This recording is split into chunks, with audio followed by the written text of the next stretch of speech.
नमस्कार दोस्तों, the book society में आपका स्वागत है। जहां BCOS 186 की ये तीसरी क्लास है। इससे पहले दो वीडियो ऑलरेडी चैनल पर अपलोड कर दी गई हैं। जहां पहली वीडियो में हमने पहले और दूसरे क्वेश्चन को आपके साथ डिस्कस किया था, वहीं दूसरी वीडियो में हमने तीसरे क्वेश्चन और चौथे क्वेश्चन के आंसर को आपके साथ डिस्कस किया था। आज की इस वीडियो में हम इस क्वेश्चन पेपर को पूरी तरीके से ख़त्म करेंगे, जहां हम पाँचवें क्वेश्चन को, छठे क्वेश्चन को, सातवें क्वेश्चन को और आठवें क्वेश्चन को आपके साथ डिस्कस करेंगे। इस क्वेश्चन पेपर में टोटल 8 ही क्वेश्चन थे और इनमें से कोई से भी हमें 5 करने थे, लेकिन मैं आपको पूरा का पूरा क्वेश्चन पेपर जो है उसके आंसर जो है वो आपको समझाऊंगा। तो पांचवा क्वेश्चन जो आज हमारा है वह क्वेश्चन है कि विक्रय रिपोर्ट के महत्व की व्याख्या कीजिए। और दूसरा क्वेश्चन इसी के अंदर है, एक अच्छी विक्रय रिपोर्ट की क्या क्या विशेषताएं होती हैं। छठा क्वेश्चन है, विक्रय में नैतिक और कानूनी मुद्दों की व्याख्या कीजिए। सातवां क्वेश्चन है, उपयुक्त उदाहरण देते हुए विक्रय समापन तकनीकों की व्याख्या कीजिए। और फिर 4 में से किन्हीं 2 पर टिप्पणी करनी है। तो चलिए अब इन सभी क्वेश्चनों के जो आंसर हैं वो हम अच्छे से समझते हैं। अगर आपको इन आंसरों की PDF चाहिए तो आप मुझसे व्हाट्सएप पे कांटेक्ट कर सकते हैं, जहां आपको ये PDF आपको प्रोवाइड करवा दी जाएगी। तो आज जो हमारा क्वेश्चन है, सबसे पहले पांचवा क्वेश्चन है। 4 क्वेश्चनों की वीडियो ऑलरेडी हम अपलोड कर चुके हैं। यदि आपने अभी तक वो वीडियोज़ नहीं देखी हैं तो सबसे पहले उन वीडियोज़ को जरूर देख लीजिए, ताकि चीज़ें जो हैं वो आपको पूरी तरीके से क्लियर हो सकें। पांचवा क्वेश्चन जो है हमारा वो यहाँ से शुरू है।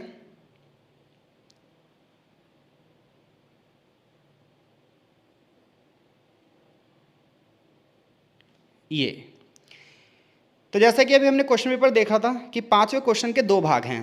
पहला भाग कह रहा है कि विक्रय रिपोर्ट के महत्व की व्याख्या कीजिए, और दूसरा क्वेश्चन कह रहा है कि एक अच्छी विक्रय रिपोर्ट की मुख्य विशेषताएं क्या होती हैं।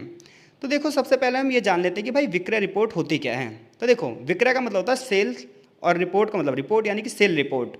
तो सेल रिपोर्ट एक तरीके का ड्राफ्ट है जिसमें एक निश्चित समय सीमा के अंदर जितनी भी सेल हुई है उसकी सारी एक्टिविटी को दर्ज किया जाता है, इसलिए इसे विक्रय प्रपत्र भी कहा जाता है। तो जैसे भाई देखो, आप किसी दुकान में गए या मॉल में गए या किसी कंपनी में गए, तो वहाँ पर एक निश्चित समय में, यानी कि 1 महीने का टाइम भी हो सकता है, 2 महीना का भी हो सकता है और पूरा एक बजट ईयर भी हो सकता है। तो हम ये देखेंगे भाई पूरे बजट ईयर में कितना सामान बिका इस बार, कितने का नेट प्रॉफिट हुआ या कितने का लॉस हुआ, कहाँ पर चीज़ें बराबर रहीं। इन तमाम चीज़ों की एक रिपोर्ट बनाई जाती है, और इसी रिपोर्ट को हम क्या कहते हैं, सेल्स रिपोर्ट या फिर विक्रय रिपोर्ट कहते हैं। तो विक्रय रिपोर्ट थोड़ा सा आपको हिंदी में दिक्कत आ रही होगी, बट इंग्लिश में आप समझ चुके होंगे। इसे सेल्स रिपोर्ट कहते हैं कि जैसे भाई कोई कंपनी है, तो उस कंपनी में क्या है, सामान कितना बिका साल भर में, या फिर महीने भर का भी समय हो सकता है। हर महीने की भी रिपोर्ट आ सकती है, 6 महीने की भी रिपोर्ट आ सकती है, 3 महीने की भी रिपोर्ट आ सकती है, और साल भर की रिपोर्ट भी आ सकती है, और हो सकता है हफ्ते भर की भी रिपोर्ट आए। तो ये अपना अपना समय है, फिक्स है, ठीक है। तो वो उस कंपनी के ऊपर है कि भाई वो हर हफ्ते की रिपोर्ट ले रही है या महीने की रिपोर्ट मंगा रही है या 6 महीने की रिपोर्ट मंगा रही है। तो सेल्स रिपोर्ट क्या है, तो सेल्स रिपोर्ट एक प्रकार का प्रपत्र है, एक प्रकार का ड्राफ्ट है, जिसमें एक निश्चित समय सीमा में, और वो समय सीमा 1 हफ्ते भी हो सकती है, 1 दिन की भी हो सकती है, महीने भर की भी हो सकती है, साल भर की भी हो सकती है। तो उस दौरान कितना सामान बेचा गया है, कितनी विक्रय गतिविधियाँ हुई हैं, उन सब का लेखा जोखा उसके अंदर पूरा रिकॉर्ड होता है। अब जो सेल्स रिपोर्ट होती है, इसकी इंपॉर्टेंस क्या है, क्योंकि क्वेश्चन तो हमसे यही पूछ रहा है कि जो सेल्स रिपोर्ट है इसकी इंपॉर्टेंस बताओ भाई, विक्रय रिपोर्ट का महत्व बताओ। तो देखो, सेल्स रिपोर्ट का जो महत्व है वो बहुत ही ज़्यादा होता है। किसी भी संगठन के लिए, किसी भी ऑर्गेनाइजेशन के सेल्स रिपोर्ट जो है बहुत ही महत्वपूर्ण होती है, क्योंकि किसी भी ऑर्गेनाइजेशन में जो भी एक्टिविटी हुई है, ऑर्गेनाइजेशन का जो भी प्रदर्शन रहा है, वो सब जो है उस रिपोर्ट में लिखा रहता है। तो रिपोर्ट का महत्व क्या है, इसके कुछ हम पॉइंट्स देख लेते हैं। तो देखो, सेल्स रिपोर्ट का जो पहला महत्व है वो ये है कि इससे हम क्या करते हैं कि विक्रय प्रदर्शन का मूल्यांकन करते हैं, क्योंकि सेल्स रिपोर्ट हमें यह बताती है कि एक निश्चित समय में कितने प्रोडक्ट बिके हैं या कितनी जो सर्विसेज हैं उसे बेचा गया है। इससे ये पता चल पाता है कि संगठन का टारगेट कितनी सक्सेसफुली पूरा हो पाया है या नहीं हो पाया है। तो देखो, हर ऑर्गेनाइजेशन का अपना एक टारगेट होता है भाई कि इस महीने हम इतना सामान बेचेंगे। तो ऐसे में ये जो सेल्स रिपोर्ट होती है, इससे ही पता चल पाता है कि भाई इस समय में हमने कितने सामान बेचा है, कितना उत्पाद बेचा है, कितनी सेवाएं बेची हैं, और इससे हम ये अनुमान लगा लेते हैं कि संगठन अपना टारगेट अगली बार कितना बढ़ाएगा या कितना घटाएगा। ये सारी चीज़ें जो हैं वो सेल्स रिपोर्ट के आधार पर ही तय की जाती हैं। दूसरा महत्व क्या है सेल्स रिपोर्ट का, दूसरा महत्व यह है कि निर्णय लेने में सहायता मिलती है इससे। तो जब हम सेल्स रिपोर्ट को तैयार करते हैं तो सेल्स रिपोर्ट के जो कंक्लूजन होते हैं, जो उसके निष्कर्ष होते हैं, उसके आधार पर जो मैनेजर होते हैं, जो प्रबंधक होते हैं, वो ऑर्गेनाइजेशन की रणनीतियाँ बनाते हैं, नई नई पॉलिसियाँ बनाते हैं। रिपोर्ट के आधार पर ही तय किया जाता है कि भविष्य में कौन सा प्रोडक्ट पर ज़्यादा ध्यान देना होगा, बाजार में किस चीज़ पर ज़्यादा ध्यान देना होगा। जैसे मैं एग्जांपल बता रहा हूँ आपको, मान लो प्रोडक्ट में ये हुआ कि भाई सामान ए कम बिका और सामान बी ज़्यादा बिका, तो हमें इस रिपोर्ट के आधार पर यह तय करना पड़ेगा भाई सामान ए कम क्यों बिका, कुछ उसमें कमी है या बाजार की क्या डिमांड है, और इसके साथ साथ बी बिका है तो इसका अब नया वर्जन हम कैसे लॉन्च करेंगे। तो इस रिपोर्ट से हमें ये निर्णय लेने में भी क्या मिलती है, सहायता मिलती है। तो सिंपल सी बात है भाई, सेल्स रिपोर्ट क्या है, तो आपको सेल्स रिपोर्ट तो पता ही चल गई है कि सेल्स रिपोर्ट एक निश्चित समय में जितनी भी सेल्स एक्टिविटी हुई है उसको दर्ज करने वाला एक पत्र है। और इसका महत्व ये है कि इससे हमें विक्रय प्रदर्शन के बारे में पता चलता है कि भैया साल भर में या महीने भर में या पर डे कितनी सेल्स हुई है। साथ ही साथ इससे हमें आगे की पॉलिसी बनाने में भी मदद मिलती है। तीसरा लाभ ये है इस रिपोर्ट का कि इससे हमें प्रॉफिट के बारे में पता चल जाता है, रेवेन्यू कितना जनरेट हुआ है ये पता चल जाता है। तो सेल्स रिपोर्ट से हमें यह पता चलता है कि हमारी ऑर्गेनाइजेशन ने यानी कि हमारे संगठन ने कितना राजस्व प्राप्त किया है, यानी कि कितना रेवेन्यू जनरेट किया है, कॉस्टिंग के मुकाबले प्रॉफिट कितना हुआ है। तो यानी कि संगठन की जो फाइनेंशियल हेल्थ है उसके बारे में भी हमें इस रिपोर्ट से पता चल जाता है।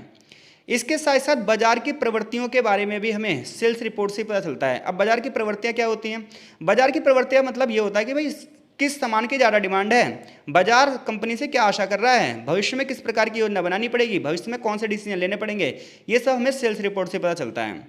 इसके अलावा सेल्स रिपोर्ट का अगला सबसे बड़ा महत्व ये है कि जो एम्प्लॉयज़ होते हैं ना, उनके प्रदर्शन के बारे में भी हमें इस रिपोर्ट से पता चल जाता है। तो जो टीम के प्रत्येक जो मेंबर हैं उनका प्रदर्शन कैसा है ये भी रिपोर्ट से पता चलता है। किस सेल्स पर्सन ने सबसे ज़्यादा सामान बेचा है उसके बारे में भी पता चलता है। कौन कौन से कर्मचारी बेहतर परिणाम दे रहे हैं और किन्हें ज़्यादा ट्रेनिंग की ज़रूरत है, यानी कि जो कर्मचारी बेहतर परिणाम नहीं दे रहे हैं तो उन्हें अलग से ट्रेनिंग दी जाती है ताकि वो आने वाले समय में ग्राहकों को और ज़्यादा अपनी ओर आकर्षित कर सकें। तो ये सब किसके आधार पर होता है, सेल्स रिपोर्ट के आधार पर होता है। इसके अलावा सेल्स रिपोर्ट में अगली चीज़ जो पता चलती है वो ये पता चलती है कि कंपटीशन किससे है, प्रतिस्पर्धा किससे है। प्रतिस्पर्धा का मतलब होता है कंपटीशन।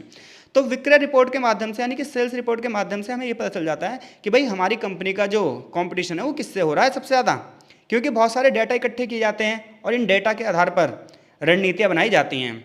भविष्य की योजनाएं भी सेल्स रिपोर्ट के आधार पर बनाई जाती हैं। तो इससे निष्कर्ष निकलता है कि भाई सेल्स रिपोर्ट में सिर्फ डाटा इकट्ठा नहीं किया जाता बल्कि संगठन की वर्तमान में स्थिति क्या है और भविष्य में दिशा क्या होगी ये भी सेल्स रिपोर्ट से पता चलता है। तो अगर एग्जामिनर आपसे क्वेश्चन पूछ रहे भाई सेल्स रिपोर्ट क्या होता है, इसके क्या महत्व हैं, तो मैं आशा करता हूँ इस क्वेश्चन का आंसर देने में आप सक्षम हैं। कमेंट बॉक्स में अपनी प्रतिक्रिया जरूर दीजिए ताकि हमें पता चल पाए चीज़ें आप तक कितनी पहुँच पा रही हैं। अब अगला क्वेश्चन था भाई एक अच्छी रिपोर्ट की मुख्य विशेषताएं बताओ। तो सिंपल सी बात है, एक अच्छी रिपोर्ट आप किसे कहोगे। मैं आपको कह रहा हूँ एक रिपोर्ट बनाओ, तो आप एक रिपोर्ट जब बनाओगे तो उसमें किन किन बातों का ध्यान रखोगे। तो सिंपल सी बात है, एक अच्छी रिपोर्ट वही होगी भाई जो स्पष्ट हो, जो सिस्टमेटिक हो यानी कि व्यवस्थित रूप से हो और उपयोगकर्ता के लिए उपयोगी भी हो। तो किसी भी रिपोर्ट को बनाते वक्त हम सभी विषयों का ध्यान रखेंगे, सभी समस्याओं का ध्यान रखेंगे, जितने भी फैक्ट हैं, फैक्ट को हिंदी में तथ्य बोलते हैं, तथ्यों पर भी ध्यान रखेंगे और समाधानों को अच्छे ढंग से प्रस्तुत करेंगे। तो एक अच्छी रिपोर्ट की क्या क्या विशेषताएं होती हैं ये यहाँ पर बताया जा रहा है। तो एक अच्छी रिपोर्ट की सबसे पहले विशेषता होती है कि उसके अंदर क्लैरिटी होती है यानी कि स्पष्टता होती है। रिपोर्ट की भाषा कैसी होनी चाहिए, सरल होनी चाहिए ताकि पढ़ने वाला बंदा आसानी से रिपोर्ट को समझ पाए। ये नहीं कि रिपोर्ट में बेमतलब के जटिल शब्दों का प्रयोग किया, कठिन शब्दों का प्रयोग किया, तो ऐसे में पढ़ने वाला समझ ही नहीं पाएगा, तो रिपोर्ट के आधार पर निष्कर्ष क्या निकालेगा। एग्जाम्पल देखो, जैसे मान लो एक फाइनेंशियली रिपोर्ट है, एक वित्तीय रिपोर्ट है और ये रिपोर्ट हमें ये बता रही है कि भाई पिछले साल में जो हमारा प्रॉफिट हुआ वो 15% रहा। तो यानी कि हमने एक रिपोर्ट तैयार करी, उस रिपोर्ट में हमने एक लाइन लिखी कि पिछले साल हमारा जो प्रॉफिट रहा वो 15% रहा। इसे एक तरीका तो ये है कि हम ऐसे लिख दें कि पिछले साल जो प्रॉफिट है हमारा 15% रहा। दूसरा तरीका इसे लिखने का ऐसा है कि पुनरावृत्ति राजस्व धाराओं में सकारात्मक प्रवृत्ति देखी गई। अब भाई कोई बंदा अपनी रिपोर्ट में इस प्रकार के अगर वर्ड यूज़ करेगा कि पुनरावृत्ति राजस्व धाराओं में सकारात्मक प्रवृत्ति देखी गई, तो ये तो बहुत जटिल भाषा हो जाएगी। तो ऐसी जटिल भाषा का उपयोग करने से बचना चाहिए। रिपोर्ट में सिंपल भाषा का प्रयोग करना चाहिए ताकि पढ़ने वाला बंदा टारगेटली आराम से बहुत अच्छे से समझ पाए। तो हम क्वेश्चन ये पढ़ रहे हैं भाई कि एक अच्छी रिपोर्ट की क्या विशेषता होती है। तो एक अच्छी रिपोर्ट की पहली विशेषता ये होती है कि रिपोर्ट स्पष्ट होनी चाहिए, उसकी जो भाषा है वो सरल होनी चाहिए ताकि पढ़ने वाला आसानी से समझे। बेमतलब के जटिल शब्दों का प्रयोग नहीं करना चाहिए, कठिन शब्दों का प्रयोग जहाँ जरूरत हो तभी करना चाहिए। दूसरी बात होती है एक अच्छी रिपोर्ट की विशेषता संक्षिप्तता।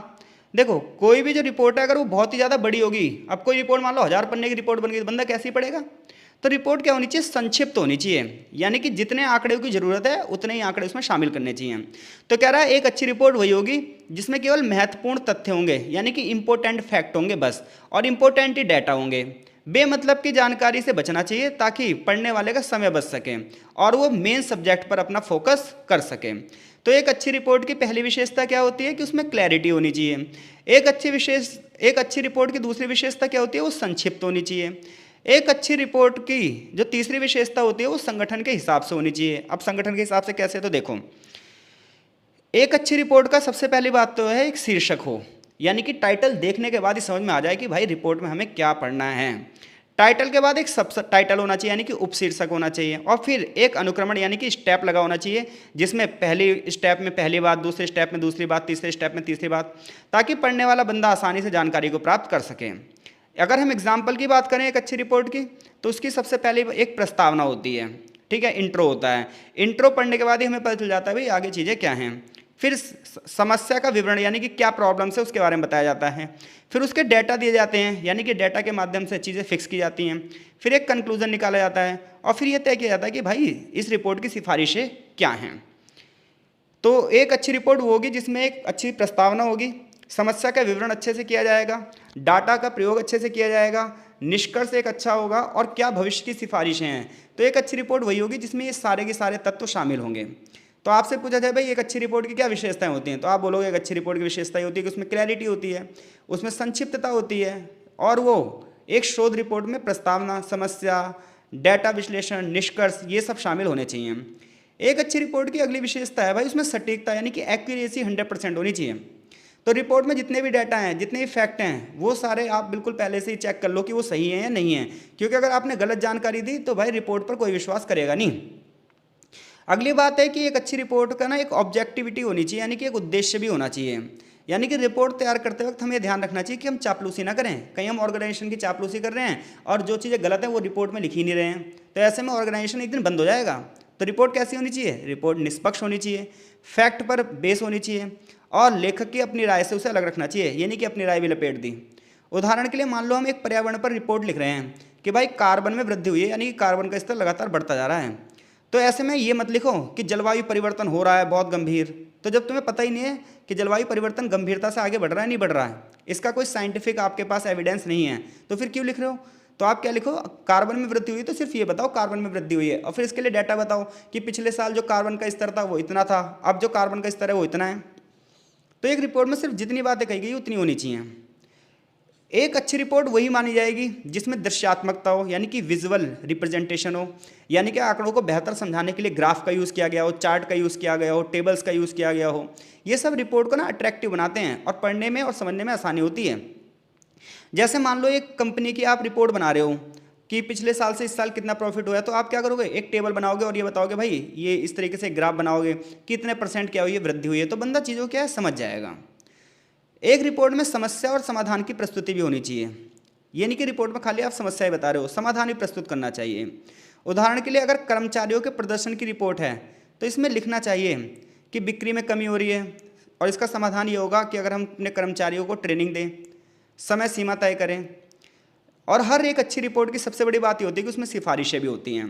तो रिपोर्ट को पाठक के लिए उपयोगी बनाने के लिए अंत में सिफारिश भी देनी चाहिए कि अगर लाभ कम हो रहा है तो सुझाव दो कि भैया हमारी कंपनी का लाभ हो रहा है, लाभ कम हो रहा है तो क्या करो, आप विज्ञापन ज़्यादा करो, 10% विज्ञापन ज़्यादा कर दो। तो आपसे कहा जाए कि एक अच्छी रिपोर्ट क्या है, तो आप बोलोगे भाई सबसे पहली बात तो यह है एक अच्छी रिपोर्ट कैसी होनी चाहिए, एक अच्छी रिपोर्ट में क्लैरिटी होनी चाहिए, भाषा स्पष्ट होनी चाहिए, सरल होनी चाहिए, हर एक बंदा पढ़े तो समझ जाए। संक्षिप्तता, यानी कि रिपोर्ट ज़्यादा बड़ी नहीं होनी चाहिए, ज़रूरत वाले फैक्ट रखने चाहिए, बाकी चीज़ों की जरूरत नहीं है। एक अच्छी रिपोर्ट का एक अच्छा टाइटल होना चाहिए, सब टाइटल होना चाहिए, प्रस्तावना होनी चाहिए, डाटा होना चाहिए, कंक्लूजन होना चाहिए। इसके अलावा रिपोर्ट में जितने भी डाटा हैं वो बिल्कुल सही होने चाहिए, यानी कि एक्यूरेसी 100% होनी चाहिए। रिपोर्ट का अपना एक उद्देश्य होना चाहिए, निष्पक्ष होनी चाहिए रिपोर्ट, बेमतलब की चीज़ें नहीं लिखी होनी चाहिए, और आंकड़ों को बेहतर तरीके से समझाने के लिए चार्ट वगैरह का यूज़ करना चाहिए, ग्राफ का यूज़ करना चाहिए, टेबल्स का यूज़ करना चाहिए। समस्याओं को मत बताओ, सिर्फ समाधान के बारे में भी बताओ, तो ही हम एक रिपोर्ट को अच्छी रिपोर्ट मानेंगे। तो अगर क्वेश्चन आपसे पूछता है भाई एक अच्छी रिपोर्ट की क्या विशेषता है, तो मैं मान के चल रहा हूँ इस क्वेश्चन का आंसर आप कर दोगे। अब हम बात कर रहे हैं अगले क्वेश्चन की। अगर आपको ये PDF चाहिए तो आप हमारे व्हाट्सएप पर हमें कांटेक्ट कर सकते हैं, और व्हाट्सएप का जो कॉन्टैक्ट है वो डिस्क्रिप्शन बॉक्स में आपको दिया गया है। अब हम बात कर रहे हैं कि सेल्स में नैतिक और कानूनी मुद्दों की क्या व्याख्या है। ये क्वेश्चन बहुत ही ज़्यादा ज़बरदस्त है, मेरे हिसाब से तो ये हर साल पेपर में देना चाहिए और इस बार भी आने की संभावना इसकी बहुत ज़्यादा है। तो वो कह रहा है विक्रय में नैतिक मुद्दे और कानूनी मुद्दे क्या होते हैं। तो सबसे पहले हम यही जानते हैं कि भाई नैतिकता का मतलब क्या है और कानूनी मुद्दों का मतलब क्या है। तो देखो, विक्रय में नैतिक मुद्दे क्या होते हैं, इंग्लिश में बोलते हैं ना एथिकल इशू। और जहाँ पर भी आज के बाद ये वर्ड आपके सामने आ जाए कि नैतिकता या एथिक्स, तो इसका मतलब ये समझ लेना कि एथिक्स का मतलब ये होता है कि सही और गलत क्या है। तो नैतिकता का संबंध सही और गलत के सिद्धांत से है। और जब आप सेल्स में जाते हो, विक्रय में जाते हो, तो ऐसे में आपके सामने सही और गलत के मुद्दे बहुत ज़्यादा उत्पन्न हो जाते हैं, क्योंकि कंपनियां कई बार क्या होती है गलत तरीके से भ्रमित करने वाले काम करती है। तो जैसे सपोज डेट आपने एक कंपनी खोली, अब मान लो आपने एक कंपनी खोली लेकिन उसका रेस्पॉन्स उतना अच्छा नहीं आ रहा जितना आना चाहिए। तो आपने एक सत्य के मार्ग पर चल रहे थे, आपकी कंपनी ने, जब आपने कंपनी खोली थी ना तभी आपने शपथ ले ली थी कि हम किसी भी तरीके से ग्राहकों के साथ गलत नहीं करेंगे, गलत इन्फॉर्मेशन नहीं देंगे, अपने सामान को बेचने के लिए गलत इन्फॉर्मेशन नहीं देंगे, अपने सामान को बेचने के लिए गलत तरीके का विज्ञापन नहीं देंगे, सत्य की राह पर चलेंगे, धीरे धीरे खाएंगे, धैर्य रखेंगे, पेशेंस रखेंगे। लेकिन अब क्या हुआ, कंपनी धीरे धीरे करके चल ही नहीं रही है। तो अब क्या सोच रहे हो आप, अब आप ये सोच रहे हो कि मैं गलत तरीके का विज्ञापन कर दूं, गलत जानकारी दूं, भ्रामक जानकारी दूं और लोगों को अपनी तरफ अट्रैक्ट करूं कंपनी को चलाने के लिए। तो अब ये अनैतिक हो गया, ये गलत हो गया। तो भाई नैतिकता का संबंध सेल्स में क्या हर जगह पर है, और सेल्स में इसका बहुत ही ज़्यादा है। कई बार लोग क्या होता है नकली घी बेच देते हैं, ठीक है। कई बार इस तरीके के विज्ञापन दिए जाते हैं, जैसे आपने गोरे काले वाली जो क्रीम है ये देखी होगी कि ये क्रीम लगाएं और 7 दिनों के अंदर गोरे हो जाएं। ये सब भ्रामक वो हैं, ये अनैतिकता है। तो मैं ये मान के चल रहा हूँ नैतिकता का मतलब पता चल गया। तो क्वेश्चन आपसे पूछ रहा है भाई सेल्स में नैतिक मुद्दे कौन से हैं। तो सेल्स में नैतिकता का संबंध क्या है, सही और गलत के सिद्धांत में। और इसमें सेल्स में विक्रय का मतलब होता है सेल्स यानी कि बेचना। तो सामान बेचते वक्त नैतिक मुद्दे तब उत्पन्न होते हैं जब कंपनियां क्या करती हैं, गलत तरीके की भ्रमित करने वाली जानकारियां देती हैं। उदाहरण की बात करते हैं, जैसे कई बार कंपनियां क्या करती हैं, भ्रामक विज्ञापन जारी करती हैं, यानी कि ऐसे एडवर्टीजमेंट करती हैं कि लोग क्या हो जाएं, भ्रमित हो जाएं। तो कई बार कंपनियां क्या करती हैं, अपने प्रोडक्शन की यानी कि अपने उत्पाद की विशेषताओं को बढ़ा चढ़ाकर प्रस्तुत करती हैं। तो जब कोई कंपनी अपने उत्पाद को बढ़ा चढ़ाकर प्रस्तुत करे तो उसे भ्रामक विज्ञापन कहा जाता है। उदाहरण के लिए एक कंपनी दावा कर रही है भैया कि हमारा प्रोडक्ट है एक वजन घटाने वाला और ये मात्र 1 महीने में 10 किलो वजन घटा देगा। अब आपको पता है भाई साइंटिफिक वे में ये बिल्कुल ठीक नहीं है। साइंटिफिक वे में 1 महीने में 10 किलो वजन नहीं घट सकता। और एक कंपनी दावा कर रही है भाई हमारा प्रोडक्ट लोगे तो 10 किलो वजन 1 महीने में गिरा देंगे, बिल्कुल मोटे से आपको बिल्कुल पतला कर देंगे। तो इस प्रकार का जो विज्ञापन होगा ना, ये भ्रमित करने वाला विज्ञापन होता है कि लोगों को भ्रमित करके अपना प्रोडक्ट बेचो। और ये इस तरीके का विज्ञापन क्या कहलाएगा, ये कहलाएगा नैतिकता का उल्लंघन, क्योंकि आपने अपने ज़मीर को बेच दिया है। और आजकल के टाइम पे आपको पता ही है, सब जो लोग प्रॉफिट कमाने के लिए अपनी ज़मीन को बेच दे रहे हैं। उन्हें मतलब नहीं है कि आपका प्रॉफिट होगा नहीं होगा, वो अपने सामान को बेचने के लिए किसी भी हद तक जा सकते हैं। इसलिए कहा जा रहा है कि बिजनेस के अंदर नैतिकता भी पढ़ाई जानी चाहिए, एथिक्स भी पढ़ाई जानी चाहिए, ताकि बंदे को ये लगे यार हम इंसान को ही सामान बेच रहे हैं, सामान को सामान नहीं बेच रहे हैं। दूसरी समस्या क्या आती है, दूसरी समस्या आती है प्राइवेसी ब्रीच। आज के टाइम पर गोपनीयता का उल्लंघन बड़ा होता है। आप देख रहे हैं बड़े पैमाने पर थर्ड कंपनियां क्या करती हैं, डाटा इकट्ठे कर लेती लोगों की और किसी और को बेच देती हैं। तो हर एक ग्राहक की क्या है, प्राइवेसी होती है, और ये उसका फंडामेंटल राइट है कि हमारी भाई प्राइवेसी बनी रहे, गोपनीयता बनी रहे। गोपनीयता का मतलब होता है प्राइवेसी, ठीक है भाई। तो ग्राहक की व्यक्तिगत जानकारियों को बिना उसकी अनुमति के साझा कर दिया जाता है, उसका मिसयूज किया जाता है, ये भी अनैतिक मुद्दा है। जैसे बहुत सारी ई कॉमर्स कंपनियां जो हैं ग्राहक के डाटा को किसी और को बेच देती हैं, ये सब अनैतिक मुद्दे हैं, गलत काम है ये। कई बार ग्राहक को ऊपर क्या अनुचित दबाव बनाया जाता है, ग्राहक को उनके लाभ के खिलाफ किसी उत्पाद को खरीदने के लिए मजबूर किया जाता है। जैसे बैंक कर्मचारी फ़ोन करते रहेंगे, आप लोन ले लीजिए, आप लोन ले लीजिए, आप लोन ले लीजिए। तो ऐसे बार बार फ़ोन कर करके ना अनुचित दबाव बनाते हैं। और अब तो तुम्हें बताऊं मैं तुम्हें, कोचिंग इंडस्ट्री भी ऐसी हो गई है। एक बार आप इनरोल कर लो किसी भी एक कोचिंग कंपनी पर, नाम नहीं लूंगा मैं किसी को, 50 बार आपको कॉल करेंगे हमारा कोर्स खरीद लो, हमारा कोर्स खरीद लो। अनैतिक है ये। अरे जिस बंदा कोर्स खरीदना वो खरीद ही लेगा, 50 बार फ़ोन करने की क्या जरूरत है। तो ये सब क्या है, अनैतिक है। तो हम इसी प्रकार से खतरनाक और नकली सामान बेचना, तो कोई बंदा कम गुणवत्ता यानी कि कम क्वालिटी वाला सामान बेच रहा है, नकली सामान बेच रहा है, कॉपी किए हुए सामान बेच रहा है, तो ये अनैतिक है। हम क्वेश्चन क्या पढ़ रहे हैं, हम क्वेश्चन ये तो पढ़ रहे हैं कि भाई विक्रय में नैतिक मुद्दे क्या हैं।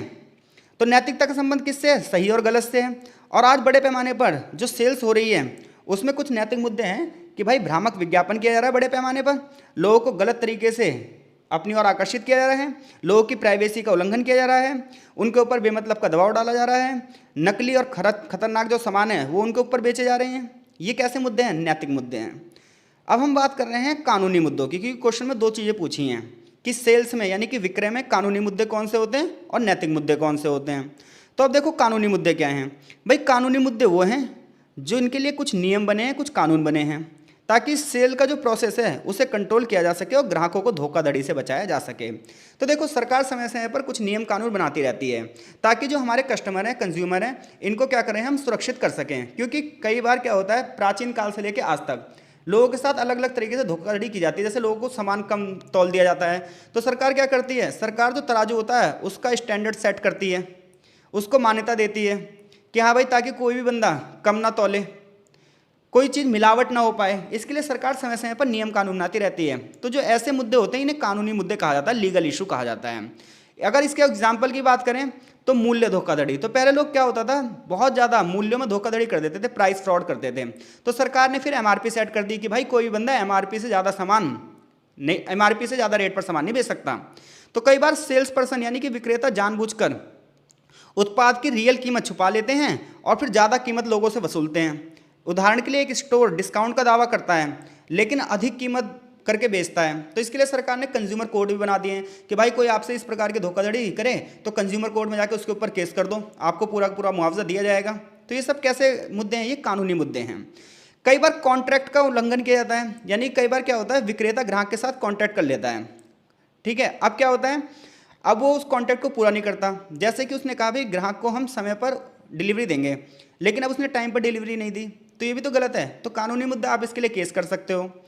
तीसरा, कई बार लोग ब्लैक मार्केटिंग करते हैं, वस्तुओं की जमाखोरी करते हैं। अब ये वस्तुओं की जमाखोरी क्यों करते हैं, मैं एग्जांपल समझाता हूँ। जैसे मान लो प्याज की फसल हुई है अभी, तो बहुत सारे जमाखोर पता क्या करेंगे, ये बहुत सारा का सारा प्याज स्टॉक में रख लेंगे और मार्केट में दिखाएंगे कि प्याज की कमी हो गई है, ताकि क्या हो, रेट बढ़ सके और ज़्यादा कीमत पर फिर हम अपना सामान बेच सकें। फिर सरकार क्या करती है, फिर सरकार इनके जगह पर रेड मारती है और सारी सारा सामान इनसे वसूल लेती है। इसके अलावा आज के टाइम पर बड़े पैमाने पर साइबर फ्रॉड हो रहे हैं, ऑनलाइन विक्रय धोखाधड़ी हो रही है। तो वर्तमान में बड़े पैमाने पर ऑनलाइन लेन देन हो रहा है, जिसकी वजह से साइबर अपराध भी हो रहे हैं। लोगों के जो पैसे हैं उनसे लूट ले जा रहे हैं, बैंक से अकाउंट खाली हो जा रहा है, बैंक का अकाउंट पूरा खाली हो जा रहा है, नकली वायदे किए जा रहे हैं, गलत जानकारी दी जा रही है, दिखाया कुछ और जा रहा है, भेजा कुछ और जा रहा है। ये सब कानूनी मुद्दे हैं। तो एग्जामिनर अगर आपसे क्वेश्चन पूछता है भाई सेल्स में नैतिक मुद्दे और कानूनी मुद्दे कौन से हैं, तो देखो नैतिक मुद्दे वो मुद्दे हैं जो व्यक्ति के अपने मन पर छोड़ दिए गए हैं कि भाई क्या चीज़ें सही है, क्या चीज़ें गलत है, खुद भी सोच लो। तुम भी इंसान ही हो, दूसरे इंसान को ही अपना सामान बेच रहे हो, तो इंसानियत कुछ तो रखो अपने अंदर, इतनी हैवानियत क्यों ला रहे हो। तो कुछ मुद्दे हैं ही ऐसे जो नैतिक मुद्दे होते हैं। इसमें क्या है, गलत विज्ञापन कर रहे हैं लोग बाग, ये गलत है। लोगों की प्राइवेसी का उल्लंघन कर रहे हैं, लोगों के ऊपर बेमतलब का दबाव डाल रहे हैं, खतरनाक नकली सामान बेच रहे हैं, जमीर भी साथ दे रहा है इन लोगों का, घी नकली बेच देते हैं, खबरें आती हैं लड्डू में कुछ मिलाकर बेच दिया। ये गलत चीज़ें हैं। यानी कि लोगों की ना मॉरलिटी बहुत कम हो चुकी है, एथिक्स बिल्कुल डाउन हो चुकी है। लोग अब इंसान ही नहीं रहे जो लोग ऐसा काम करते हैं। फिर सरकार इसे क्या करती है, सुरक्षित करने के लिए कुछ कानूनी मुद्दे बनाती है। कानूनी मुद्दे वो हैं कि जिन मुद्दों का हनन होने पर आप सीधे अदालत जा सकते हो, कंज्यूमर कोर्ट जा सकते हो। जैसे कोई मूल्य की धोखाधड़ी कर रहा है, कॉन्ट्रैक्ट का उल्लंघन कर रहा है, वस्तुओं की जमाखोरी कर रहा है, ऑनलाइन आपके साथ धोखाधड़ी हो रही है, तो ये सब नैतिक और कानूनी मुद्दे हैं। नैतिक और कानूनी मुद्दों से लोगों को बचाने के लिए क्या करना होगा, आपको लोगों की स्वतंत्र ऑडिट करनी होगी, कंपनियों की निगरानी करनी होगी, लोगों को अवेयर करना होगा और सख्त नियम बनाने होंगे ताकि लोगों को इन सब चीज़ों से बचाया जा सके। अब हम अगले क्वेश्चन की ओर बढ़ रहे हैं। मैं आशा कर रहा हूँ चीज़ें आपको बहुत अच्छे से समझ में आ रही है। देखो मेरी कोशिश है कि मैं आपको 100% दूँ, बट मैटर यही करता है कि डिस्टेंस जो लर्निंग है इसमें कुछ तो कमियाँ रह ही जाती हैं। तो आप कमेंट बॉक्स में कमेंट करके ज़रूर हमें बताएं ताकि अगली वीडियो में हम अपनी कमियों को सुधार सकें। हमारा अगला क्वेश्चन है कि उपयुक्त उदाहरण दीजिए कि विक्रय समापन तकनीक क्या होती है। यानी कि विक्रय समापन तकनीक को बताते हुए उसके उदाहरण देने हैं। तो सबसे पहले हम यही समझ लेते हैं कि विक्रय समापन टेक्नोलॉजी क्या है, यानी कि सेल्स क्लोजिंग तकनीक क्या है। तो देखो हम सामान खरीदने गए, सेल्स पर्सन ने हमें अगर सामान बेच दिया तो ये सेल्स क्लोजिंग कहलाएगी। यानी कि हम सामान गए लेने, हमारे जितने भी क्वेश्चन थे बंदे ने उसका आंसर दे दिया, हमें पूरी तरीके से संतुष्ट कर दिया और हम सामान खरीद के ही वापस निकले किसी भी आउटलेट से। तो ये मान के चलो इसे सेल्स क्लोजिंग कहते हैं। यानी कि आप किसी दुकान पर गए, मॉल में गए, बाजार में गए, तो पहले आप सामान को देखोगे, सेल्स पर्सन आपको सामान समझाएगा, ये ऐसा है, ये है, वो है, और एंड में आपको सामान बेच ही देगा। तो इसे क्या बोलेंगे, सेल्स क्लोजिंग बोलेंगे। लिखना कैसे, ये तो समझने वाली बात हो गई। तो सेल्स क्लोजिंग एक प्रोसेस है जिसमें एक विक्रेता मतलब कौन है, सेल्स पर्सन, जो सामान बेचने वाला है, ये ग्राहक को खरीद निर्णय के लिए प्रोत्साहित करेगा। यहाँ पर यानी कि सेल्स पर्सन ग्राहक को मोटिवेट करेगा कि भाई आप ये सामान ले ही लें। और समापन तकनीक के अलग अलग चरण होते हैं, यानी कि सबसे पहले वो सामान को इंट्रोड्यूस करेगा, उसकी क्वालिटी के बारे में बताएगा, प्राइस के बारे में बताएगा, सामान का कंपैरिजन दूसरे प्रोडक्ट से करेगा और ग्राहक को बिल्कुल संतुष्ट कर देगा। ग्राहक उत्पाद और सेवा खरीदने के लिए बिल्कुल इंटरेस्टेड तरीके से आगे बढ़ेगा और फाइनली सामान खरीद लेगा। और इस सब के लिए सेल्स पर्सन को ग्राहक की आवश्यकताओं के बारे में समझ होनी चाहिए, ग्राहक किन चीज़ों को प्राइमरी यानी कि ग्राहक किन चीज़ों को प्राथमिकता दे रहा है ये समझना चाहिए, और ग्राहक का मनोविज्ञान भी समझना चाहिए। तो आपसे कोई पूछे भाई सेल्स क्लोजिंग क्या होती है, तो आप बोलोगे सेल्स क्लोजिंग एक प्रोसेस है जिसमें जो सेल्स पर्सन है ना, यानी कि विक्रेता है, वो अपने ग्राहक को सामान खरीदने के लिए प्रोत्साहित करता है, मोटिवेट करता है। और इस समापन तकनीक के अलग अलग चरण होते हैं, जहां पहले चरण में क्या करता है, वो पहले चरण में सेल्स पर्सन ग्राहक को सामान के बारे में बताता है, उसको अलग अलग कंपनियों से उसका कंपैरिजन करता है, और फिर कैसे ना कैसे करके ग्राहक की जो रुचि है वो सामान के अंदर जगा देता है, और फिर फाइनली सामान जो है ग्राहक को बेच देता है। तो इस प्रकार से जो ये पूरा प्रोसेस है इसे सेल्स क्लोजिंग कहते हैं। अब सेल्स क्लोजिंग की जो टेक्निक है वो बहुत सारी टेक्निक है, इनमें से कुछ मेन टेक्निक जो है वो मैंने यहाँ पर लिखी है। जैसे सबसे पहली जो टेक्निक है उसका नाम है विकल्प समापन। विकल्प का मतलब होता है ऑप्शन। तो इस तकनीक के मामले में सेल्स पर्सन पता क्या करता है, वो आपको दो वस्तुओं के बीच चुनने के लिए कहेगा। फॉर एग्जाम्पल, जैसे आप कहीं पर वॉशिंग मशीन खरीदने गए हो, तो ग्राहक से पूछेगा आप किस मॉडल की वॉशिंग मशीन खरीदना पसंद करोगे सर। अब ऐसे में जो ग्राहक है वो मना तो कर ही नहीं पाएगा, क्योंकि मशीन तो खरीदने गया है, तो वो कहेगा जी मैं इस मॉडल की मशीन खरीदना चाहूँगा। तो इसमें नो वाला जो विकल्प है वो खत्म हो जाता है। तो विकल्प समापन का मतलब क्या है कि आप किसी शोरूम में गए और वहाँ पर जाकर बंदे ने कहा कि आप किस मॉडल का सामान खरीदोगे, तो जैसे ही उसने ये कहा तो आप ये तो कहोगे नहीं मैं कुछ सामान खरीदने नहीं आया हूँ, तो कुछ तो बताओगे ना, और यहीं से आपका प्रोसेस शुरू हो जाएगा। इसे बोलते हैं विकल्प समापन, यानी कि सामने वाले की आपने चॉइस खत्म कर दी। तो ये बहुत ज़्यादा इंटेलिजेंट होते हैं सेल्स पर्सन, ठीक है, इन्हें बहुत अच्छी तरीके से ट्रेनिंग दी जाती है, ये आपके ऑप्शन ही खत्म कर देते हैं ताकि जल्द से जल्द आप सामान खरीदें और जाएं। दूसरा होता है standing room only close technique. अब ये टेक्निक क्या होती है, इसमें सेल्स पर्सन ये चाहता है कि सामान उसने बताया और ग्राहक अब तुरंत ही खरीद ले, यानी कि सामने वाले को सामान के बारे में अच्छे से बताया गया है और ग्राहक अब अपना फैसला तुरंत ले लें। क्योंकि कई बार ग्राहक भी बड़े चालाक होते हैं, वो क्या करते हैं पूरे उत्पाद देख लेते हैं, पूरे ब्रांड देख लेते हैं और सेल्स पर्सन से बहुत ज़्यादा प्रभावित हो जाते हैं। सेल्स पर्सन को ऐसा लगता है कि अब ये बंदा सामान खरीद ही लेगा, लेकिन ग्राहक क्या करता है, सामान तय किए बिना छोड़ देता है, कहता है कुछ और दिखाओ। अब ऐसे में ये निश्चित होता ही नहीं ग्राहक सामान खरीदेगा नहीं खरीदेगा। ऐसे में सेल्स पर्सन ग्राहक के ऊपर फिर मनोवैज्ञानिक दबाव डालता है। हम यहाँ पर ये बात कर रहे हैं कि सेल्स क्लोजिंग की टेक्निक क्या क्या हैं। तो सेल्स क्लोजिंग की पहली टेक्निक तो ये है, सेल्स क्लोजिंग का मतलब ये है कि ग्राहक आपके पास आए और आप उसके ऑप्शन खत्म कर दो और फटाफट से उसको सामान बेच दो, तो ये हो गया विकल्प समापन। दूसरा ये है कि आप ग्राहक को संतुष्ट करो और उसके बाद तुरंत ही कहो कि वो सामान खरीद ले। उदाहरण के लिए सेल्स पर्सन ग्राहकों से कहेगा सामान के कुछ ही पीस बचे हुए सर ले लो वरना बिक जाएंगे, तो वो ग्राहक के ऊपर दबाव डाल रहा है कि भाई अगर तुमने अभी सामान नहीं लिया तो फिर सामान खत्म हो जाएगा। चौथा है डायरेक्ट क्लोज, यानी कि प्रत्यक्ष समापन। अब डायरेक्ट क्लोज तकनीक जो होती है इसमें क्या होता है, इस तकनीक में विक्रेता सीधे ग्राहक से पूछता है, यानी कि सेल्स पर्सन सीधे कस्टमर से पूछता है कि भाई सामान खरीदोगे या नहीं खरीदोगे। लेकिन ये जब होता है जब ग्राहक वास्तव में इंटरेस्टेड हो सामान खरीदने के लिए।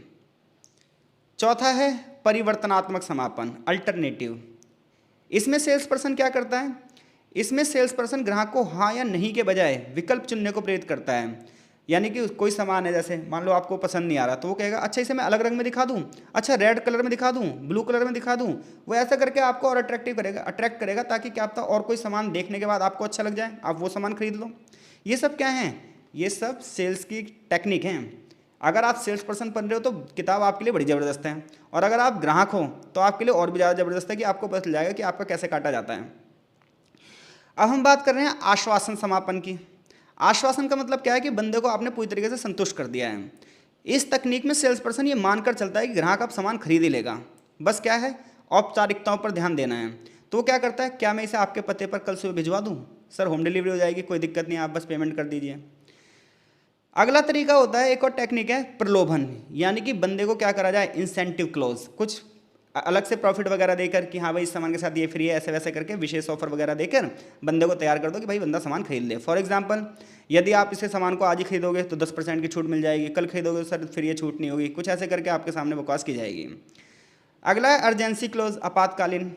इसमें ग्राहक को ये बताया जाता है कि भाई देखो सामान जो है सीमित ऑफर के लिए है। जैसे आपने देखा होगा ना, कई बार दिवाली वगैरह पर सेल आती है कि 10 दिन की सेल है, ताकि लोगों के पास डिसीजन लेने का समय ना मिले। कई बार ऐसा भी होता है 20% ऑफ केवल 10 मिनट के अंदर कि बंदा सामान ले ही ले। तो कुछ बंदे ऑफर की वजह से भी ऑनलाइन मार्केटिंग करते हैं। अगली बात है बेनिफिट क्लोज। ये सबसे बढ़िया टेक्निक है। देखो मैं तुम्हें बता दूं, कोई बंदा अगर ऑफर में सामान बेच रहा है, वो तुम्हारे लिए नहीं बेच रहा, उसका अपना प्रॉफिट होगा जाएगी, क्योंकि कोई बंदा घाटे के लिए तो आउटलेट नहीं चलाएगा। तो हमें सारी चीज़ों का ध्यान रखना चाहिए। तो इसमें क्या होता है, इसमें उत्पाद की सेवा पर जोर दिया जाता है, ताकि ग्राहक को ये समझ आए कि खरीद उसके लिए मूल्यवान है। तो इस प्रकार से विक्रय समापन की अलग अलग तकनीक है। ये ग्राहकों और परिस्थितियों पर निर्भर करता है कि सेल्स पर्सन कौन सी टेक्नोलॉजी का कब यूज़ करेगा। तो अगर क्वेश्चन आपसे पूछता है भाई क्लोजिंग टेक्निक क्या है, तो आप ये मानकर चलिए आपको ये बताना है कि एक सेल्स पर्सन है और एक ग्राहक है। सेल्स पर्सन ग्राहक को सामान बेचने के लिए जो जो तरीके प्रयोग करेगा वो सारी क्या होंगी, समापन तकनीक होगी। अब बस इससे रिलेटेड आप बना के आंसर लिख देना। अब हम इस क्वेश्चन पेपर के सबसे लास्ट क्वेश्चन को डिस्कस कर रहे हैं, जिनमें से 4 टॉपिक हैं और किसी 2 पर आपको 10-10 नंबर में टिप्पणी करनी है। हालांकि मैं यहाँ पर चारों ही ऑप्शन आपको कवरअप कराऊंगा। पहला क्वेश्चन है संगठनात्मक कौशल क्या होता है। हालांकि इसकी चर्चा हम पहले क्वेश्चन में भी कर चुके हैं। संगठन का मतलब क्या होता है, ऑर्गेनाइजेशन, और कौशल्स का मतलब क्या होता है, स्किल। तो संगठन कौशल एक क्षमता है जो किसी व्यक्ति के कार्य को, समय को और संसाधनों को मैनेज करने में सक्षम बनाती है। ये व्यक्तिगत भी हो सकते हैं और व्यावसायिक जीवन में सफलता प्राप्त करने के लिए महत्वपूर्ण है। यानी कि आपको अगर पर्सनल लाइफ में आगे बढ़ना है या व्यावसायिक लाइफ में आगे बढ़ना है या अपनी ऑर्गेनाइजेशन को आगे बढ़ाना है, तो आपको अपने काम में, अपने समय में और जो चीज़ें आपके पास हैं उनके बीच में मैनेजमेंट बनाकर चलना पड़ेगा कि आपके पास कितना टाइम है, आपको काम करने में कितना समय लगेगा और उस काम को पूरा करने के लिए आपके पास क्या क्या संसाधन हैं। जब आप इन तीनों चीज़ों में मैनेज कर लेते हो तो आपको ये माना जाएगा कि आप संगठन के रूप में एक अच्छे स्किलफुल बंदे हो। तो संगठनात्मक कौशल क्या हुआ, तो संगठनात्मक कौशल एक क्षमता है सिर्फ जो किसी व्यक्ति को कार्य, समय और संसाधनों के बीच में मैनेजमेंट चलाने में एक मदद करती है। अब इसके लिए क्या क्या चाहिए, एक बंदे के अंदर क्या क्या क्वालिटी होनी चाहिए, तो आज की दुनिया में सबसे पहली क्वालिटी होनी चाहिए टाइम मैनेजमेंट। क्योंकि हर एक बंदा क्या करता है, काम तो करता है लेकिन टाइम मैनेज नहीं कर पाता, इसलिए दुनिया के 90% लोग परेशान हैं। तो सबसे बड़ी बात क्या है, टाइम मैनेजमेंट आना चाहिए। यह कौशल व्यक्ति की प्राथमिकताओं का निर्धारण करने में और समय का सही उपयोग करने में मदद करता है। अगर आपको टाइम मैनेजमेंट आता है ना, तो आप जो चीज़ें जरूरी है पहले उसे समय दोगे और जो चीज़ कम जरूरी है उसे बाद में समय दोगे। लेकिन हम जो चीज़ें कम जरूरी है उसे कई बार ज़्यादा समय देते हैं क्योंकि हमें टाइम मैनेजमेंट करना ही नहीं आता। तो अगर हम कार्य को समय पर पूरा करेंगे तो प्रोडक्टिविटी बढ़ेगी और स्ट्रेस कम रहेगा। अगर हम कार्य को समय पर पूरा नहीं करेंगे तो तनाव बढ़ जाएगा, स्ट्रेस बढ़ जाएगा, प्रोडक्टिविटी क्या हो जाएगी, डाउन हो जाएगी। तो सबसे पहली बात क्या है, टाइम मैनेजमेंट आना चाहिए हमें। दूसरा है कार्य मैनेजमेंट आना चाहिए, यानी कार्य प्रबंधन, टास्क ऑर्गेनाइजेशन आनी चाहिए कि जो कठिन कार्य हो उसे हमें छोटे छोटे भागों में बांट लेना चाहिए और एक प्लानिंग से पूरा करना चाहिए। जैसे हमें पता था ये क्वेश्चन पेपर क्या है, बड़ा है, हम अगर इसे एक ही वीडियो में बनाते तो 2-3 घंटे की वीडियो बन जाती। तो हमने क्या करा, इसे छोटे छोटे भागों में बांट लिया और ताकि अच्छे से आपको पूरी की पूरी क्वालिटी दी जाए। तो ये क्या कहलाता है, कार्य प्रबंधन कहलाता है। तीसरा है संसाधन प्रबंधन। अब देखो किसी भी कार्य करने के लिए आपको रिसोर्सेज की तो जरूरत पड़ेगी ना। तो जैसे कि सबसे पहला रिसोर्सेज है धन। किसी भी काम करने के लिए आपको कुछ पैसे चाहिए, ठीक है, कुछ लेबर भी चाहिए होगी, कुछ आपके टारगेट भी होंगे, कुछ मशीन की भी जरूरत होगी। तो इन सब का सही उपयोग भी करना आना चाहिए हमें। यानी कि मान लो हमने एक कंपनी खोल ली, हमने उसमें 10 एम्प्लॉय रख लिए, लेकिन उन एम्प्लॉय को कैसे यूज़ करना है ये भी तो आना चाहिए। हम 4 मशीन ले आए, उन मशीनों को कैसे यूज़ करना है ये भी तो आना चाहिए। हमारी कंपनी का क्या टारगेट है, उस टारगेट को पूरा करने के लिए हमें किन किन चीज़ों की जरूरत पड़ेगी ये भी तो पता होना चाहिए। ये सब रिसोर्सेज मैनेजमेंट में आता है। और चौथी और सबसे बड़ी बात होती है गोल सेटिंग। अगर हमारा गोल बिल्कुल क्लियर है तो ये मान के चलो हमारा संगठन भी बड़ी ज़बरदस्त तरीके से आगे चलेगा। तो एग्जामिनर आपसे क्वेश्चन पूछ रहा है भैया संगठनात्मक कौशल क्या है, तो आप बोलोगे संगठनात्मक कौशल एक क्षमता है जिसमें हम समय, कार्य और संसाधनों का प्रबंधन करते हैं ताकि अपने गोल को अचीव कर सकें। महत्व क्या है, महत्व इसका यह है कि भाई ना सिर्फ वर्किंग प्लेस पर बल्कि हमारी पर्सनल लाइफ में भी बहुत ही ज़्यादा महत्व होता है इसका, क्योंकि इससे समय की बचत होती है, स्ट्रेस नहीं होता लाइफ में, डिसीजन अच्छे ले सकते हैं हम, और इस टीम भावना की काम भी करता है ये। संगठनात्मक कौशल को अगर आपको बढ़ावा देना है तो क्या क्या करना पड़ेगा, सबसे पहले टू डू लिस्ट बनानी पड़ेगी। यानी कि हमें ये लिस्ट बनानी पड़ेगी कि आज हमें क्या क्या काम करना है, सुबह इतने बजे ये काम करना है, इतने बजे ये काम करना है, यानी कि एक टाइम टेबल सेट करना पड़ेगा। डिजिटल टूल्स यानी कि कैलेंडर और प्रोजेक्ट वगैरह जितने भी ऐप्स हैं उनका यूज़ हमें करना पड़ेगा उस काम के लिए, यानी कि पहले से प्लानिंग करनी पड़ेगी, इस काम के लिए हमें इस चीज़ की जरूरत है, इस काम के लिए इस चीज़ की जरूरत है, और फिर उसका यूज़ करना पड़ेगा। और एक टाइम भी सेट करना पड़ेगा, भाई इतने समय में हमें इतना काम करना ही करना है, तभी हम अच्छे से अपने अंदर की स्किल्स को बढ़ावा दे सकते हैं। तो अगर आपसे पूछा जाए संगठनात्मक कौशल क्या है, इसे हम बढ़ावा कैसे दे सकते हैं, तो आप बोलोगे संगठनात्मक कौशल के अंतर्गत हम टाइम, वर्क और रिसोर्सेज को मैनेज करते हैं ताकि अपने गोल को पूरा कर सकें। इसका महत्व इंडिविजुअल लाइफ में भी है और वर्किंग प्लेस पर भी है। इसके लिए हमें टू डू लिस्ट बनानी पड़ेगी, यानी कि क्या क्या काम करना है, इसका एक पूरा टाइम मैनेजमेंट बनाना पड़ेगा। काम करने के लिए किन किन टूल्स की जरूरत है वो हमारे पास होने चाहिए, और एक टारगेट टाइम सेट होना चाहिए कि इतने समय में हमें ये काम करना है। अगला क्वेश्चन है हमारा भाई, विक्रय में नैतिकता का महत्व। ये क्वेश्चन हम पहले ही डिस्कस कर चुके हैं कि सेल्स में एथिक्स का इंपॉर्टेंस क्या होती है। तो मैंने अभी आपको बताया था, नैतिकता का मतलब होता है अच्छे और बुरे में अंतर करना, और सेल्स में एथिक्स की बहुत ज़्यादा इंपॉर्टेंस होती है, क्योंकि सेल्स का मतलब ये नहीं है कि सिर्फ हमें अपना प्रॉफिट प्राप्त करना है, बल्कि हमें इंसानों के साथ इंसानियत भी तो दिखानी है। ये नहीं कि अपने प्रॉफिट के लिए किसी को जहर भी बेच देंगे, ऐसा थोड़ी है। तो विक्रय में नैतिकता का बहुत महत्व है, क्योंकि सेल्स का मतलब ये नहीं कि हमें सिर्फ प्रॉफिट अर्न करना है, बल्कि ग्राहक और व्यवसाय के बीच में संबंध भी बने रहे, हम ये तय करते हैं।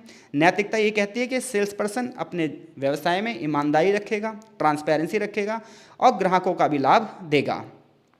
विक्रय में नैतिकता का महत्व यह है कि इससे भरोसे का निर्माण होता है। कोई बंदा ईमानदारी से अपना काम कर रहा है तो इससे क्या होता है, ग्राहकों को भरोसा होता है कि ये बंदा असली सामान ही बेचेगा। जैसे ब्रांडेड कंपनियां जो हैं ये भरोसा कमा चुकी हैं, इसलिए व्यक्ति ब्रांडेड के पीछे भाग रहा है, चाहे वो मिला मिलाकर अब सामान बेच रहे हों। दूसरी बात है, नैतिकता का दूसरा महत्व यह है कि ग्राहक संतुष्ट होता है। तीसरा महत्व ये होता है कि लंबे समय तक संबंध बने रहते हैं। चौथा महत्व ये होता है कि कानूनी जोखिम से बचाओ। अब भाई आप ईमानदारी से काम कर रहे हो, कुछ मिलावट ही नहीं कर रहे, तो आपको डरने की क्या जरूरत है, आपके ऊपर विवाद नहीं होंगे, आपके ऊपर केस नहीं होंगे, और ब्रांड की एक अच्छी छवि बन जाएगी जो ग्राहकों को अट्रैक्ट करेगी। और दूसरी बात यह कि सेल्स में अगर एथिक्स होगी तो समाज के प्रति आपकी जिम्मेदारी भी होगी। तो इससे पता चलता है विक्रय में नैतिकता व्यवसाय की सफलता के लिए बहुत जरूरी है, और ये समाज को एक अच्छे वे में बदलाव ला सकती है। ये क्वेश्चन बहुत बढ़िया भाई। अगला क्वेश्चन है, मैस्लो का आवश्यकता सोपान सिद्धांत बताओ। ये थोड़ा सा अब इसमें आप बना के नहीं लिख सकते अगर आपको आता नहीं है तो इसे पढ़ना आपको जरूर पड़ेगा। तो एक बंदा था जिसका नाम था अब्राहम मैस्लो। ये अमेरिकन था, यानी कि अमेरिका के एक मनोवैज्ञानिक थे जिनका नाम क्या था, अब्राहम मैस्लो। इन्होंने एक थ्योरी दी 1943 में। इस थ्योरी में उन्होंने बोला कि जो ह्यूमन नीड है, यानी कि जो हमारी ज़रूरतें हैं, इनके 5 स्तर होते हैं, और इसी को हम मैस्लो का आवश्यकता सोपान सिद्धांत कहते हैं। यानी कि एक बंदा जिसका नाम क्या है, अब्राहम मैस्लो। अब्राहम मैस्लो ने अपना सिद्धांत कब दिया, 1943 में। इन्होंने कहा हर मनुष्य की कुछ ज़रूरतें होती हैं, और इन ज़रूरतों के भी अलग अलग लेवल होते हैं, और ये 5 प्रकार के लेवल हैं जिनकी वजह से मनुष्य अपने जीवन में आगे बढ़ता रहता है। सबसे पहला जो लेवल है हमारी ज़रूरतों का, वो हमारी शरीर से जुड़ा हुआ है, यानी कि शरीर क्रियात्मक आवश्यकताएं। ये हमारी बेसिक नीड होती हैं जो हमें जीवन जीने के लिए बहुत ज़्यादा जरूरी होती हैं, जैसे खाना, पानी, नींद। ये कुछ ऐसी आवश्यकताएं हैं, अगर ये पूरी ना हो तो हम मर जाएंगे, जीवित रहना हमारा मुश्किल हो जाएगा। तो यानी कि अब्राहम मैस्लो नाम का एक बंदा है, अमेरिकन है, 1943 में एक थ्योरी दे रहा है। इसी थ्योरी को मैस्लो थ्योरी कह रहे हैं या मैस्लो का सिद्धांत कह रहे हैं। ये थ्योरी ये कहती है कि जो हमारी ज़रूरतें हैं, हमारी जो आवश्यकताएं हैं, ये 5 लेवल पर होती हैं। पहले लेवल पर इंसान, हर एक बंदा, चाहे अमीर हो, गरीब हो, किसी भी धर्म, किसी भी जाति, किसी भाषा को, हर बंदे की एक बेसिक नीड होती है कि हर बंदे को खाना चाहिए ही चाहिए, पानी चाहिए ही चाहिए, नींद चाहिए ही चाहिए। अगर ये आवश्यकताएं किसी की पूरी ना हो तो उस व्यक्ति का जीवित रहना मुश्किल हो जाएगा। जब इंसान की पहली नीड पूरी होती है, उसे खाना मिल जाता है, पानी मिल जाता है, नींद मिल जाती है, कपड़े मिल जाते हैं, तो इंसान दूसरी लेवल पर चला जाता है। दूसरी लेवल में इंसान ना सिक्योरिटी मांगता है यार, सुरक्षा मांगता है। वो कहता है मेरे पास खाना है, कपड़ा है, घर है, अब मुझे क्या चाहिए, सिक्योरिटी चाहिए, फ्यूचर की सिक्योरिटी। आज के टाइम पर जो युवा है ना, वो सबसे ज़्यादा इसी समस्या से ग्रसित हैं। जहाँ पर क्या होता है युवाओं का कि जब एक बार व्यक्ति की ना जो बेसिक नीड है वो पूरी हो जाती हैं तो जीवन में सुरक्षा मांगता है। और आज का युवा भी सुरक्षा मांग रहा है। किस चीज़ की, जॉब की सुरक्षा। कि जैसे आजकल बहुत सारे लोग क्या हैं, जॉब लग जा रही है कॉन्ट्रैक्ट बेस पर।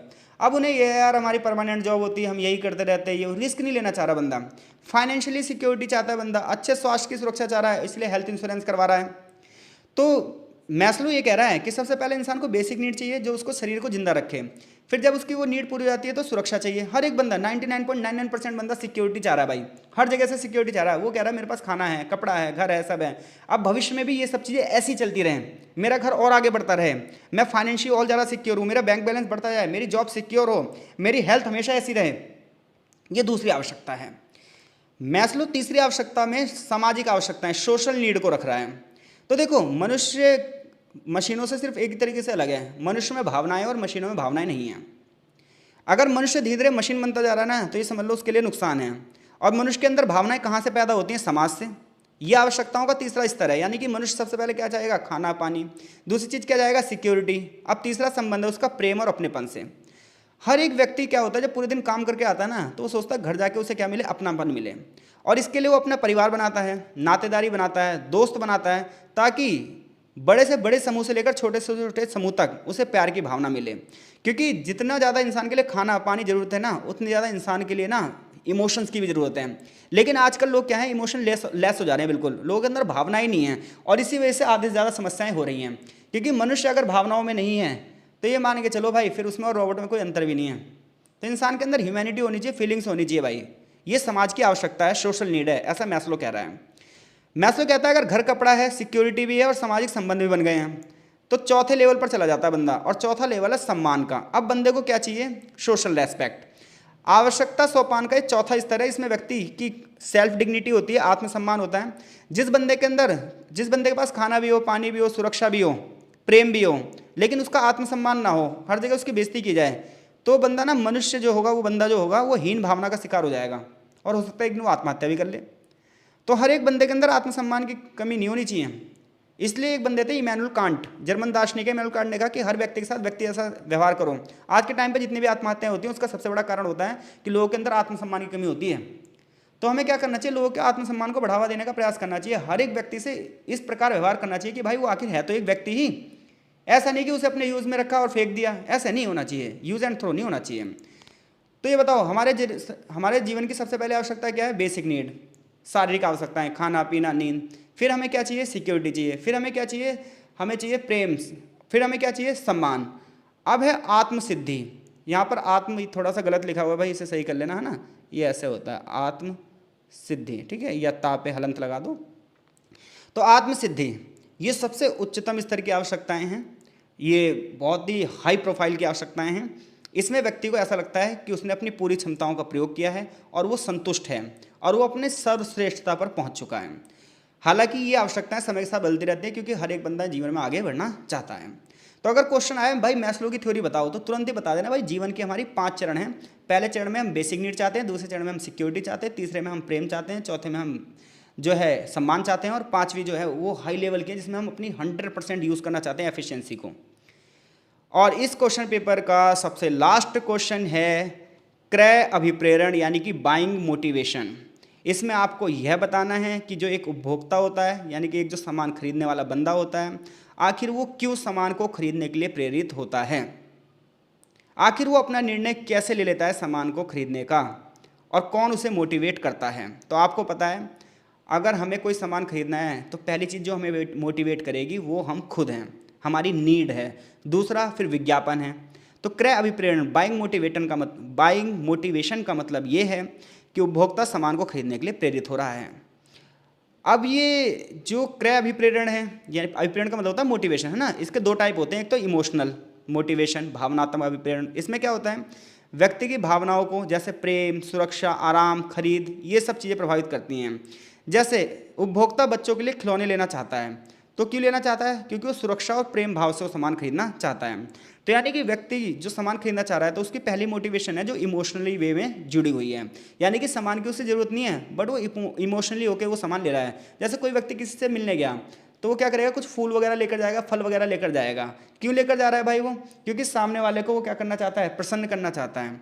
तो ये कैसा मोटिवेशन होगा? इमोशनल मोटिवेशन होगा। इसलिए जो कंपनियां हैं, जब वो अपना विज्ञापन देती हैं, एडवर्टीजमेंट देती हैं, तो वो लोगों के ना इमोशंस का भी पूरा फायदा उठाती हैं। दूसरा होता है रेशनल मोटिवेशन, ये होता है लॉजिकल, तर्क संगत। इसमें उपभोक्ता ना सामान की क्वालिटी को देखता है। अब वो यहाँ फीलिंग इमोशन से नहीं है, वो सामान की क्वालिटी देखेगा, प्राइस देखेगा, उसकी उपयोगिता देखेगा। जैसे ऊर्जा बचाने वाले उपकरण खरीदेगा, जैसे हम मान लो कोई इलेक्ट्रॉनिक सामान लेने जा रहे हैं, तो हम ये देखेंगे कौन सा सामान कम बिजली खींचेगा, क्वालिटी कितनी होगी, गारंटी क्या होगी। ये सब तर्क संगत अभिप्रेरण होते हैं। तीसरी बात होती है सोशल, यानी कि समाज में किस चीज़ का क्या चल रहा है, जैसे कौन से ब्रांड के कपड़े चल रहे हैं, क्या चीज़ें फैशन चल रहा है। तो इंसान समाज के देखा देखी सामान खरीदता है सॉरी। तो यानी कि हम ये बात कर रहे हैं कि इंसान सामान खरीदता है, तो उसके लिए क्या क्या चीज़ें मोटिवेट करती हैं। तो पहली चीज़ होगी इमोशनल, कि बंदा भावुक होकर सामान खरीद रहा है। जैसे एक पिता अपने घर पर जा रहा है, तो बच्चे के लिए खिलौने खरीद कर लेके गया, इसमें इमोशंस काम कर रहे हैं। सेकंड वन ये है कि बंदा सामान खरीदने गया अब उसके अंदर इमोशंस नहीं, वो सीधे रेशनल की बात कर रहा है, लॉजिक की बात कर रहा है कि सामान की क्वालिटी क्या है, कीमत क्या है, उपयोगिता क्या है। तीसरा है समाज मोटिवेट करता है लोगों को सामान खरीदने के लिए कि फैशन क्या चल रहा है। अब आपके पास दुनिया भर के कपड़े हों लेकिन नया फैशन आ जाए, आप अब वो कपड़े खरीदोगे। तो चौथा जो है मोटिवेशन, वो है सुविधा। समय और प्रयास बचाने के लिए लोग क्या करते हैं, जल्दी जल्दी सुविधाएं लेते हैं, ऑनलाइन शॉपिंग ले रहे हैं। तो ये किस किस प्रकार का मोटिवेशन है, यह है सुविधा आधारित। महत्व क्या है इसका, महत्व यह है कि अगर कंपनियां लोगों के अभिप्रेरण को समझ जाती हैं तो उनकी आवश्यकताओं के हिसाब से सामान को डिजाइन करती हैं। मैं आपको एक एग्जांपल दे रहा हूँ, मान लो आप ऑनलाइन शॉपिंग करते हो, तो अगर आपने ऑनलाइन शॉपिंग करी तो और आपने कोई चीज़ लगातार सर्च करी, तो उसके बाद जैसे उस चीज़ पर ऑफर आएगा वैसे आपको रिकमेंड कर दिया जाएगा। आप यूट्यूब पर कोई एक वीडियो देखोगे वैसी और वीडियो भी आपको रिकमेंड कर दी जाएगी, गूगल पर कोई एक चीज़ सर्च करोगे वैसी और चीज़ आपको रिकमेंड कर दी जाएगी। ये सब क्या है, ये सब ग्राहक के व्यवहार को समझने के बाद उसको मोटिवेट किया जाता है, भाई तू ये चीज़ ले ही ले। आप यकीन नहीं मानो, आप एक गाड़ी के लिए क्या करो, एक गूगल पे गाड़ी सर्च करो, भाई इसका प्राइस क्या है, इसमें क्या है भाई उसके बाद तो दुनिया भर के ना आपके सामने रिकमेंडेशन आने लग जाएगी। हर रोज ऐसा लगेगा, अब आपको लगेगा यार गाड़ी खरीद लूँ मैं। तो ये सब क्या है, ये सब ये है कि ग्राहकों के व्यवहार को समझो, अब उसे मोटिवेट करो सामान के लिए कि भाई यार तू पैसा हमें दे दे, हम कमा ले और तू घर पे बैठ। यही कहलाता है क्रय अभिप्रेरण। तो मैं ये आशा करता हूँ कि जून 2022 का जो ये हमारा क्वेश्चन पेपर था, इसके एक एक आंसर को आप समझ चुके हो। यहाँ से अगर कोई भी क्वेश्चन आएगा तो उस क्वेश्चन का आंसर आप दे सकते हो। अगर आपको ये पीडीएफ चाहिए तो आप हमारे व्हाट्सएप पे हमें कांटेक्ट कर सकते हैं, वहाँ आपको ये पीडीएफ दे दी जाएगी। तो आपका बहुत बहुत धन्यवाद। पेपर देने के बाद अपनी प्रतिक्रिया जरूर दीजिएगा।